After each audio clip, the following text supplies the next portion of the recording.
Afternoon, ladies and gentlemen. My name's Matt Crocker. I work for the Environment Agency. I look after waste and illegals, waste and crime.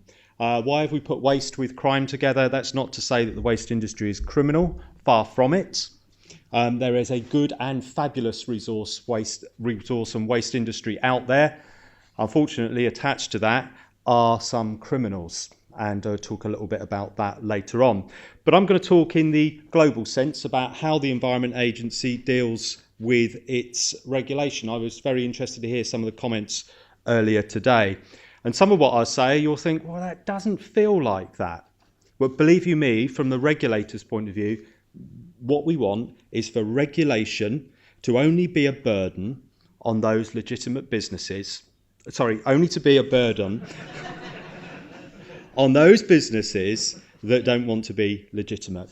For those people that want to do the right thing, all right, we want to make it as easy as possible for them. You were expecting me to say that, weren't you? What do we do in the Environment Agency? Well, we regulate an awful lot. Okay, everything from, for those that fish, you'll pay your £26, £27 rod licence, okay? We regulate anglers. Then we go to the other end of it. We also regulate nuclear power stations. You've got the waste management industry. You've also got water companies. You've got large energy consumers under climate change legislation. We deal with a huge range of regulation and a wide range of customers. So how do we approach the regulation that's there? Well, we recognise that regulation is a balance. It really is a balance. We want to get out of the hair of those people that just want to do the right thing and actually target those people that are doing the wrong thing or need a bit of help. So how do we approach that? Well, you'll see on the model that we have there that there's a number of steps in it. First and foremost, we think about what's the outcome. You'll recognise this quite simply as a plan, do, review type model. No shocks there. But we actually think about what's the outcomes we want to achieve. Secondly, we then think about what's the interventions that we want to apply. Thirdly, we'll actually think about how the kind of compliance. What's our compliance activity? Where are we going to go? Who are we going to see? When we go there, what are we going to do? And then fourthly, we then sit back and say, so has that changed the price of fish then? What's the difference of that's there? We are not the only people that have a locus in regulation. There are others that set standards. So, for example, you have accreditation bodies which also set standards, and that might be around what people have to do or some of the targets that they might set. Other people play parts of this model here, and we're not the only regulator when it comes to businesses that are regulated. We work closely with other partner organisation. So you look at the bottom thing there, which is assessing compliance and enforcing. Let's actually look a little bit closer into that. When you actually start to break down the customers here, you actually realise a whole range of responses. Right from I'll press the button there, right at the top there, let's call them the champions, okay? It doesn't really matter what we do, it doesn't really matter what happens, they're going to do the right thing, okay? And they go beyond compliance, they're in the green, that is good. Then you have a whole group of other people underneath that, which actually, well, they do the right thing, they're compliant, okay? And that is also very good, and we're very pleased with that. And then you dip below the line and you'll see those people that are generally non-compliant. I will categorise them, I'll be quite blunt with this. You get those people that are chancers. I reckon I can get away with it until someone tells me I can't. We've all done it with our cars. You park your car and you're like, could I get away with that? And if you can, you do, right? So there's chancers. And then you get those people that are confused. Going back to the analogy of the car, I really can't understand whether I can or can't park my car there. I'm not quite sure whether I can take a risk in this area or not. So you get chancers and confused in there. And then right at the bottom, we have the total disregard, the criminals that were there. And those individuals have no regard whatsoever. They might actually set out to make themselves look rather legitimate. They make themselves look, a nice shiny exterior, but fundamentally they have a criminal business model that underlies them. The size of those blobs, well, they're not to scale. To give you some figures there, in 2014, 96% of all operators had an ABC rating for their performance. We'll talk about ratings of permits later on. That's about 13,000 sites. So 13,000 sites sit in the first two bubbles there, champions or compliant. 4% sit below the line. That's about what our data is saying. That's less than 600 in the sectors we regulate with permits. And an idea of who sits right at the bottom there without any permits sometimes, or sometimes with permits but operating well outside. Well, in 2014-15, we stopped 871 sites. That's primarily that was to do with illegal waste sites. The vast majority of criminal activity we see is associated with waste. Other sectors, there is limited criminal activity. The vast majority we deal with is waste. We'll talk about that a little bit later on. So, part of that intervention, so what about the compliance? Well, let's think about the chancers or the confused that sit just below that line. One of the interventions that can be used is guidance. Just simply telling people how to comply is pretty good. Go back to the analogy of parking the car.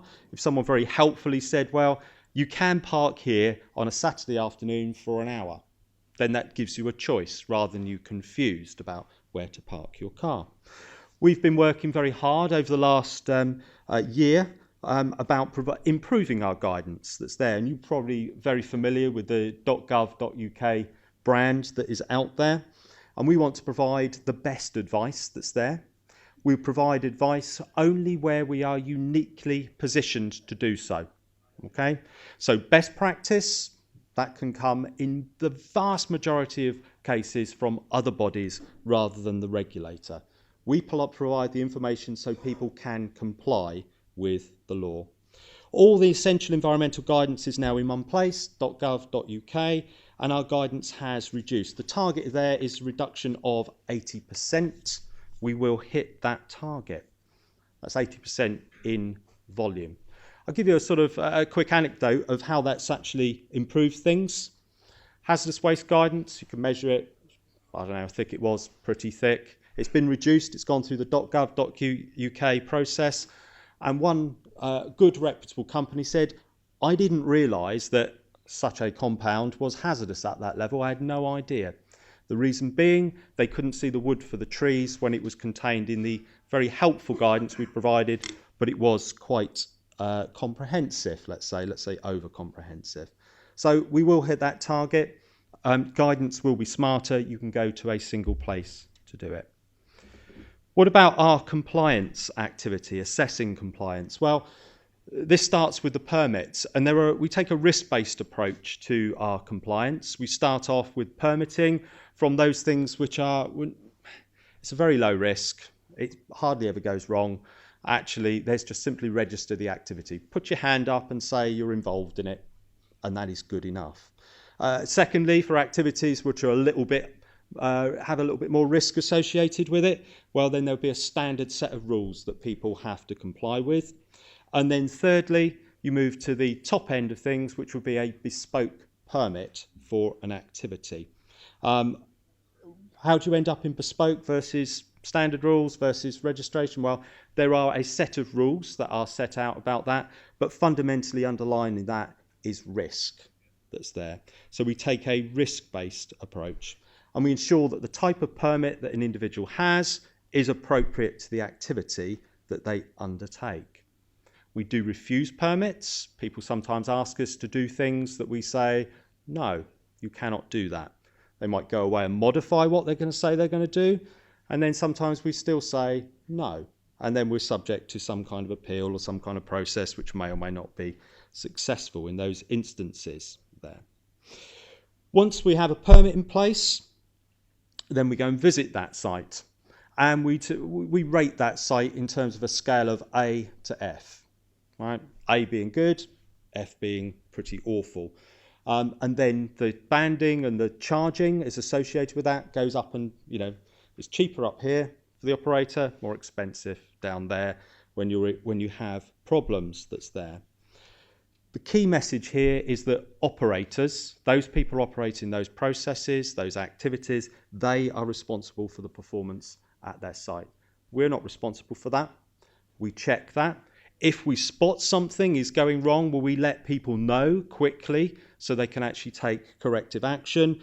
We sometimes allow, and in many instances allow, latitude for people to rectify issues, and we want to work with people to put things back on the rails. Sometimes, though, things can't be rectified in that way, and then we have to move to enforcement. What does our enforcement look like? A fairly busy graph here, but if you have a look at it, you'll actually see that the lines there, of enforcement, the prosecutions is the lightest blue.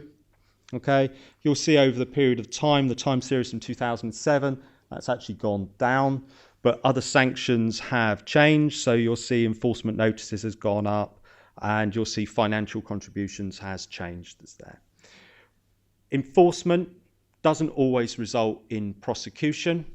It is an expensive tool, prosecution, and we use it carefully, and we use it where we think we can get the biggest effect. Over the period of time, over this sort of kind of time series, let's give you some numbers. For last year, in 2014, we brought 81 prosecutions. That was 31% fewer than in 2013. 118 prosecutions of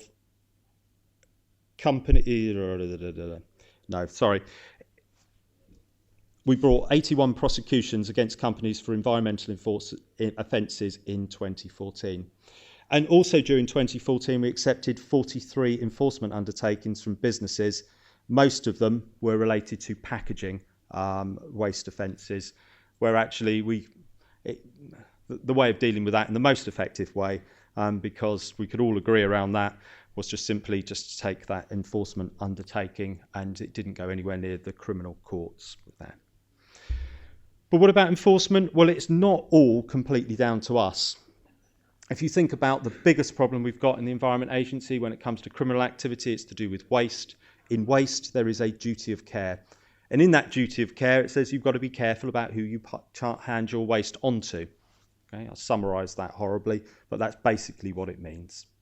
Okay, we're not the only people that enforce the duty of care. The duty of care is about companies making sure that they have a clear line of sight of where their waste can go. How can you do that? One of the things you could do, and I'll make a mention of this, is the electronic duty of care. That is a way of actually making things more transparent, and nothing sterilises quite like sunlight when it comes to these kind of activities. But there are also other steps that you can take, and I would certainly commend you to have a look into that if that's not something you've considered recently.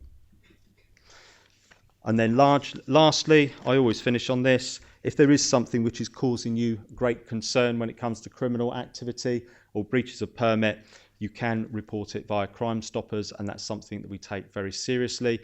And it's the information that comes from legitimate business that's being undercut by criminals, which actually helps us target the activities we do on a day-to-day basis.